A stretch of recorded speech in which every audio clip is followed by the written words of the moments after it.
بسم اللہ الرحمن الرحیم۔ بڑا ہی معروف سوال اور ہر سال کیا جانے والا سوال کہ 15 شعبان جو نصف شعبان کی رات ہے، اس رات کوئی عبادت کرنے کی کوئی دلیل موجود ہے؟ دیکھیں، بات یہ ہے کہ ایک ہے اس رات کی اہمیت کی بات اور ایک ہے اس رات کی عبادت کی بات۔ ایک رائے، اس کے بارے میں 3 آراء ہیں، پہلے آپ وہ سن لیجئے اور اس کے بعد آپ اپنی مرضی سے اس میں سے دلائل کی بنیاد پر جو موقف لینا چاہیں، مجھے کوئی اعتراض نہیں۔ سب سے پہلی بات یہ ہے کہ اس کو سورہ دخان میں لیلہ مبارکہ کہا گیا ہے۔ بعض لوگوں کا خیال یہ ہے کہ لیلہ مبارکہ سے مراد جو ہے فیہا یفرق من کل امر حکیم، کہ اس میں ہر بڑے کام کا فیصلہ ہوتا ہے، یہ کہا گیا ہے قرآن میں، تو اس سے مراد نصف شعبان کی رات ہے۔ اور بعض ضعیف حدیث کے اندر یہ بات موجود ہے کہ اس رات فیصلے ہوتے ہیں، کیا کرنا ہے کیا نہیں کرنا۔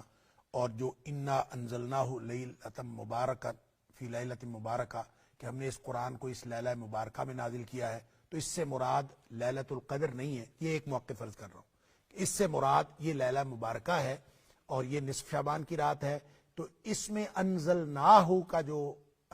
قرآن کا بیان ہے کہ ہم نے اس کو نازل کیا، تو یہ دراصل نازل تو لیلۃ القدر میں ہوا، رمضان میں، لیکن یہاں صرف فیصلہ ہوا ہے، کیونکہ یہ فیصلوں کی رات ہے، تو یہاں نزول کا فیصلہ ہوا اور نازل ہوا انا انزلناہ فی لیلۃ القدر۔ تو یہ ایک نقطہ نظر ہے کہ اس سے مراد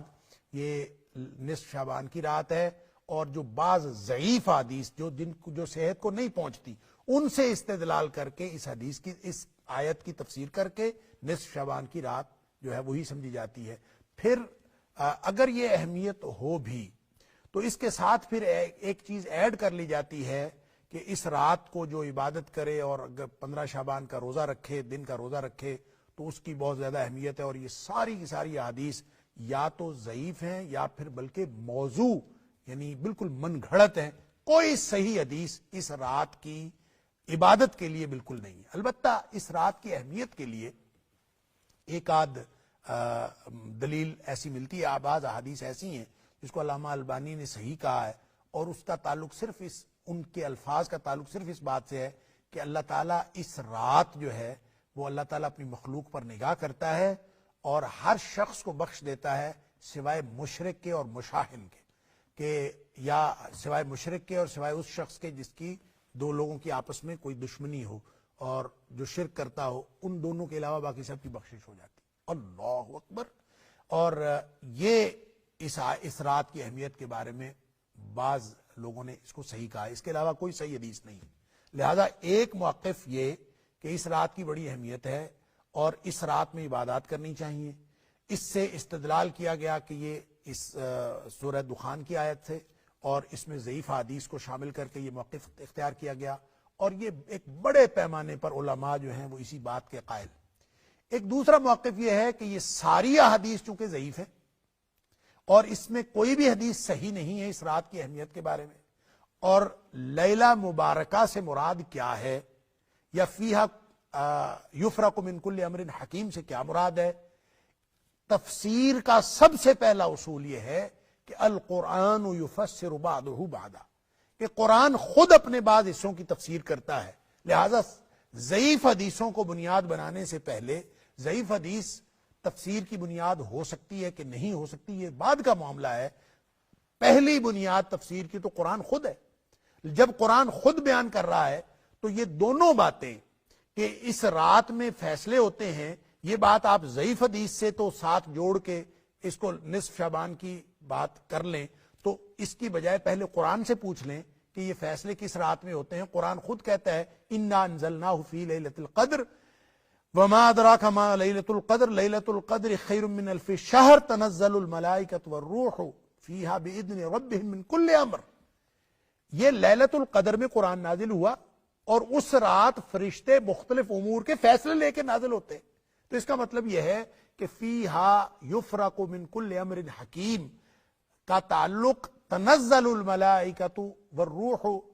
فیہا باذن ربہم من کل امر، اس کے ساتھ تعلق ہے۔ تو اس کا مطلب ہے لیلہ مبارکہ سے مراد لیلۃ القدر ہی ہے، اور لیلہ مبارکہ اور لیلۃ القدر کس رات کس مہینے میں ہے قرآن خود کہتا ہے شہر رمضان الذی انزل فیہ القرآن، قرآن جس مہینے میں نازل ہوا ہے وہ رمضان میں ہے، وہ شعبان میں نہیں ہے، لہٰذا یہ بالکل نصف شعبان کی کوئی اہمیت نہیں ہے، یہ اس کا تعلق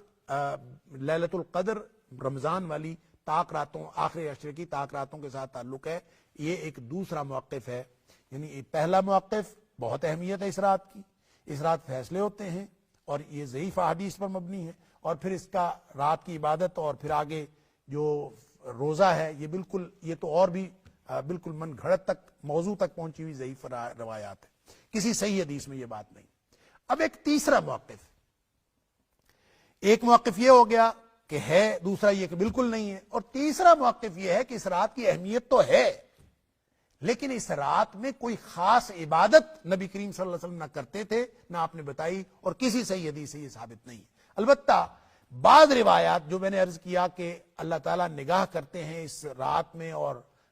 ہر ایک کی مغفرت فرما دیتے ہیں سوائے مشرک کے اور مشاہن کے، اگر اس حدیث کو صحیح بھی سمجھ لیا جائے، جو بعض محدثین نے صحیح کہا ہے، اکثریت نے اس کو بھی ضعیف کہا،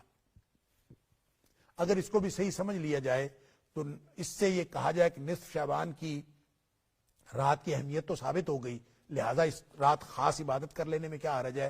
تو اس کو بھی باقی احادیث کے ساتھ ملا کے جب دیکھتے ہیں تو یہ تیسرا موقف یہ بنتا ہے کہ اس رات کی اہمیت تو اگرچہ ہے لیکن یہ اہمیت تو بہت ساری راتوں کی ہے۔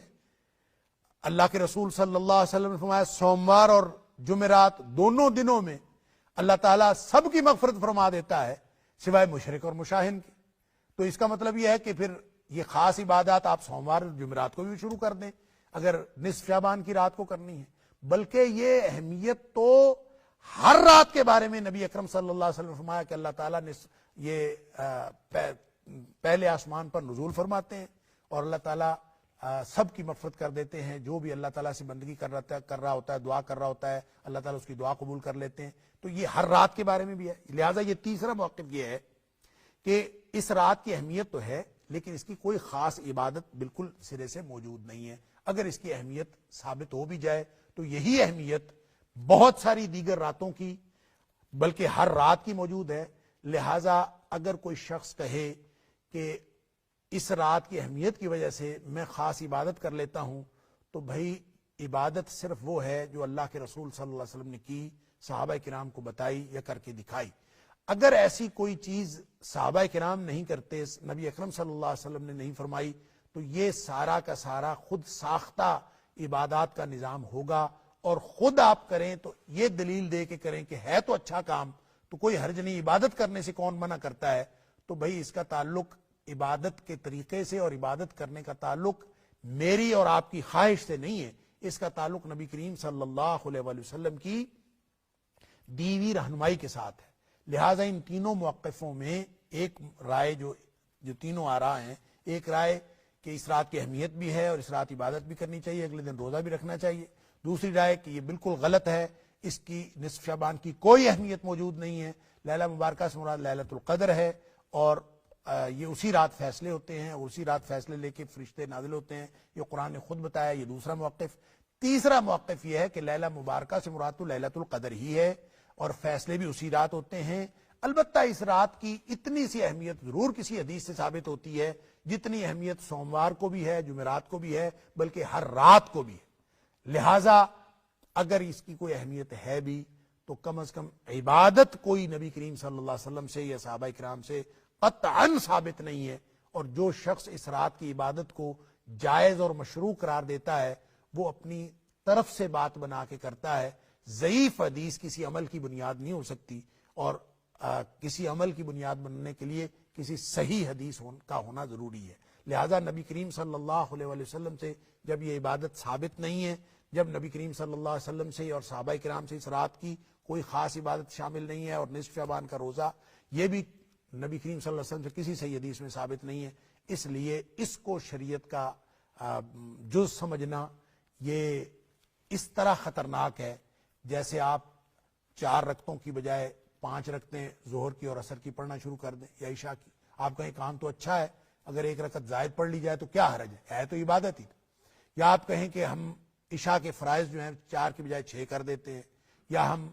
ظہر جو ہے یہ جو مغرب ہے اس 3 کی بجائے ہم اس کو 4 رکعتیں کر لیتے ہیں. کوئی شخص اپنی مرضی سے بڑھا بھی نہیں سکتا, ہم اپنی مرضی سے نہیں کر سکتے. سجدے ایک رکعت میں 2 ہیں, 2 ہی کرنے پڑیں گے. کوئی شخص کہے سجدہ ہی کرنا ہے نا, تیسرا کر لینے میں کیا حرج ہے, چوتھا کر لینے میں کیا حرج ہے. عبادات کے قبیل سے ہر چیز جس پر نبی کریم صلی اللہ علیہ وسلم کا حکم نہیں آیا وہ حرام ہے.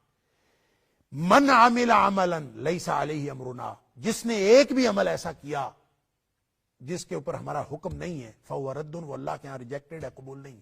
من احدث فی امرنا ھذا ما لیس منہ, جس نے بھی کوئی نیا کام اس دین میں پیدا کیا جو اس میں سے نہیں تھا تو اس کو چاہیے کہ وہ نہ کرے, کیونکہ فہو رد, وہ ریجیکٹڈ ہے. اب یہ نبی کریم صلی اللہ علیہ وسلم کے فرامین یہ بتاتے ہیں کہ ہمارے پاس خود ساختہ کوئی عبادت بنانے کا اور خود ساختہ کو طریقہ اختیار کرنے کا اور کسی کو شریعت بنا کر پیش کرنے کا کوئی اختیار نہیں ہے. یہ اللہ تعالیٰ نے اختیار صرف نبی کریم صلی اللہ علیہ وسلم کو دیا تھا. بہرحال میری رائے بھی یہ تیسری ہے کہ اس رات کی اہمیت اگر کسی حدیث میں ثابت ہوتی بھی ہے, کسی صحیح حدیث میں اگر کوئی حدیث صحت کے درجے کو پہنچتی بھی ہے, تو اس سے کوئی اس رات کی عبادت, خاص عبادت پھر بھی ثابت نہیں ہوتی. اگر اس رات کی خاص عبادت ثابت ہوتی ہے تو پھر وہ ہر رات ہی خاص عبادت کرنی پڑے گی. ہر رات کی خاص عبادت بھی موجود ہے, پھر سوموار جمعرات کو بھی کرنی پڑے گی. جب باقی راتوں میں نہیں ہے تو اس رات میں ہمیں خاص عبادت بنانے کا کوئی اختیار نہیں ہے جب تک وہ کسی صحیح حدیث سے ثابت نہ ہو جائے. واللہ اعلم بالصواب. مجھے جتنا علم تھا میں نے عرض کر دیا, اصل بات کا علم اللہ تعالیٰ کو.